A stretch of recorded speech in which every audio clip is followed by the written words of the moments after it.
And today we're going to talk about what I would like to title the beauty of Accra, and not just Accra, Ghana itself, because we were in the outskirts of it in a place called Aburi. Oh my goodness, and you talking about beautiful. Actually, it's more beautiful away from the inner city, across the like the capital of Ghana. So it's a big city. So where we got our land purchased at is kind of away toward the mountains. Oh my goodness, it's beautiful there. I just can't believe how beautiful this place is. Okay, I'm walking back to our room now. This place where we're staying, it's it's like an apartment, but they also have rooms that they rent out. It's beautiful, so beautiful.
Beautiful.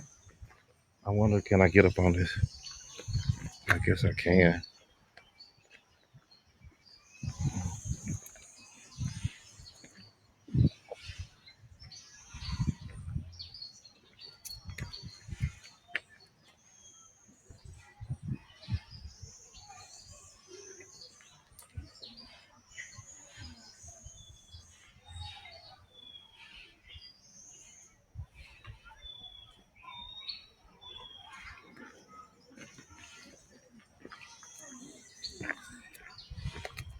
Just to listen to the nature, the sound. Look at these trees. I know if I leave a big fat tree. Not to use not to hold it down so that the whole That thing walkway, shows. the trees.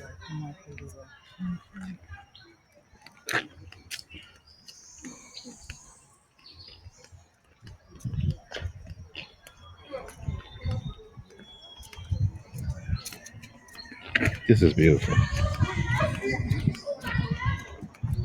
I can just, 40 CDs ain't nothing. Just to walk and enjoy ourselves probably once a month or something. This site just relaxing. Mm-hmm. Try to see what is that. It's $3 for both of us. What we just paid. It's really $2.75. So I think, Even though we've been through it before, and we definitely take it for that price, brother and Sean. You know, when people come visit, it reminds me of the country here in Houston, Texas. You would say we have like the big city. I don't know what some people think about Texas, but I mean, it's not cowboy hats and hard wheels and stuff. I mean, it's a big city, and when you go to the outskirts of the city, you start getting lots of land, plains and plains of land, and the greenery and trees and all that. And like again, once you get away from the big city, you have critters, animals, the deer, raccoons, armadillos, stuff running around. So Rabbits. and when I was younger, growing up, we would go to the country outside of the city, and in those areas we would have like winding roads and gravel roads and stuff. It put me in the mind of that Country. going to the country, Which is what we want anyway. right? So now that is to say, yes, you're going to have some dirt roads and some gravel roads. And let's be honest about it. If you get away now, it's pretty much like I said in the city part. It's going to be paved. It's going to be concrete. It's going to be asphalt or whatever. Once you get away from the city, further out you go, the more likely you're going to run into gravel roads. Mm-hmm. Further than that, you're more likely you're going to run into some dirt roads. Mm-hmm. So we're going to tell you that up front. If that's not the area that you want to live or the kind of conditions you want to drive in, it's not going to be for you. Well, I'll say you can live in a car, but just like everywhere else we live, same thing. It's no different. The closer you go to the city, the more expensive the land is, the more expensive the apartments is, the more expensive the housing is. The further you go out to the rural areas, the cheaper the land is, the cheaper the living spaces, the apartments and stuff is. So there's that. Again, that's our experience here in Houston. It's the same.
And Africa has poor areas and high-end areas, just like any other country or state or city. Africa's poor areas are poor, if that's a word, poor. Destitute. What? Than here in the States. Because, the States, we have government assistance here. Our poor people can go somewhere and sign up to get food, sign up to get housing and all this other stuff. Africa, they don't have that. That's not offered to them. So when you say poor, that's poor over there. And they do have that. So we're not going to act like Africa is, right. This beautiful place with no poor area. They have poor areas. We've seen them, as you can see. People there, they hustle, and they truly hustle for their money. They're out there. They're not harassing you, but they're out there, selling the products that they have to sell. our poor people here that are on the street, I'm sorry, they can go get jobs or they can go sign up and get food or whatever. They just choose to be out there to, to beg for food. People in Africa are out there trying to sell something to take care of their families. Well, she's saying that there's no WIC, there's no Lone Star card, there's no Purple Heart, there's no Salvation Army, what do you call it, YMCA or whatever. No, none of that. No shit. If you're poor, you got to either hustle and or find something to sell, or they have beggars there. It's like we have here in the States, and I say, can you help me out with something? Can you help me out with something? Yeah, they do. And again, that has a lot to do also with whatever you're in. It does. It's a lot to do with whatever you're in. Now, that being said, they have some really nice areas, right? And they have beautiful areas. When I say beautiful areas, it's not so much that it's rich people staying there, it's just nature. If you like the beauty of nature, then yes.